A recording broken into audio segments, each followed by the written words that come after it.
Отця і Сина, і Святого Духа. Браття і сестри, православний світ святкує сьогодні Велике Дванадесяте свято, Вербна неділя. Ми з вами розуміємо і усвідомлюємо, що це свято поєднує у собі радість і смуток.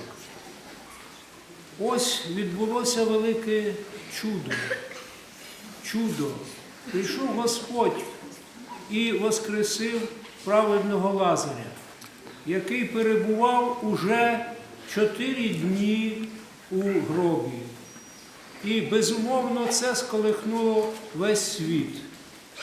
Той світ, який був, і Єрусалим, навколишні всі міста і села, чутка розійшлася надзвичайно швидко, адже такого ще не було, скільки Бог зціляв, воскрешав.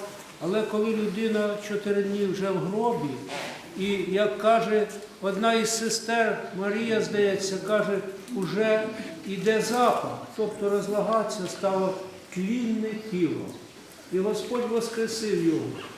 І отже, настав час йому йти до Єрусалима, тому що сьогоднішнім днем ми закінчуємо Великий піст і починається у нас Страсна Седмиця. І от Господь йде, бо розуміє, що йому треба входити до Єрусалима. Їде до Єрусалима. І люди, які зібралися біля воріт Єрусалима, з великою радістю, з великим торжеством зустрічають його. Люди очікують, зустрічають його як царя, зустрічають його як того визволителя, який прийде і визволить від римської неволі, і знову запанує Ізраїль, і знову всі стануть іншими, незалежними.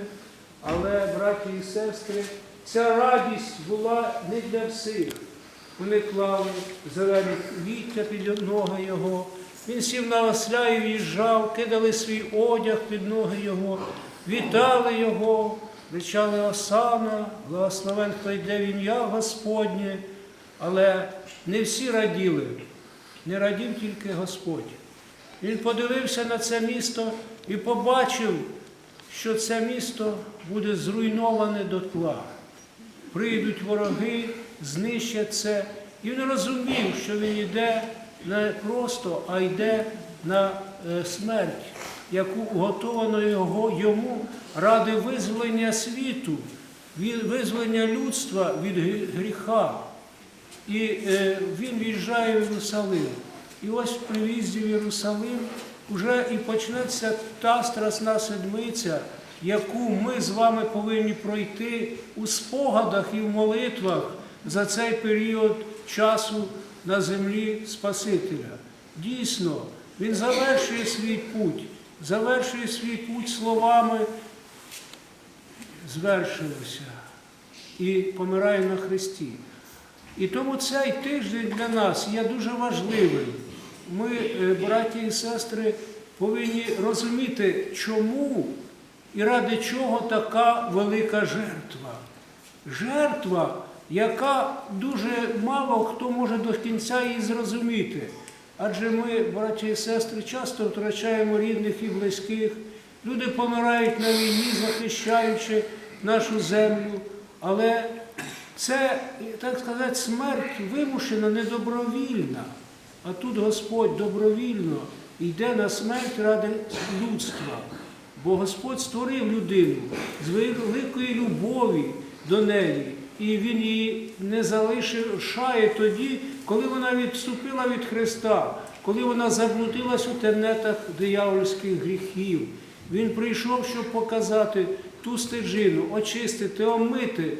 От сьогодні всі, хто приймав тіло і плоть Христа, очищаються цим великим таїнством. Бо ми символічно приймаємо кров і тіло Христа, яке очищає нашу душу, наш розум, дає нам зрозуміти, збагнути, очиститися і знову увійти, впустити в своє серце нашого Спасителя, Господа Ісуса Христа. Отже, браття і сестри, Хтось прийшов подивитися, хто ж воскресив Лазаря, хтось прийшов побачити, хто ж стане царем наступним. Але Господь, як Він нам каже, бо царство Його не від світу цього, царство Його – це любов, жертовність, служіння людям, любов до ближнього. Ось в чому заключається його царство. І це царство, браті і сестри, здобувається тут, на землі, бо воно в нашому серці, у нашій душі, в нашому розумі. Якщо ми це усвідомлюємо, розуміємо, якщо ми глибоко пізнали Христа, то нам все зрозуміло, що відбувається. Тому, браття і сестри, дивіться на ці події, як на події, які відбулися ради кожної людини. Господь хоче, щоб ми після закінчення цього земного життя увійшли в царство вічної радості і любові. Тому що тут, на землі, ми здобуваємо це царство своєю вірою, своєю молитвою, поставом своєю розумінням, пізнанням Христа. Не забуваємо про це, браті і сестри. І заходячи в Страсну Седмицю, кожен день відбувались події з Спасителем, які дуже важливі для розуміння і усвідомлення. Тому приходимо на служби, які будуть відбуватися в середу, в четвер, в п'ятницю, в суботу, в неділю і в понеділок. Розклад там у нас є, висий розклад. Буде винесення плащаниці, тобто влаштований гріб Спасителя символічний, якому всі люди поклоняються і просять у нього допомоги, просять у нього зміцнення у вірі, зміцнення нашого тілесного здоров'я.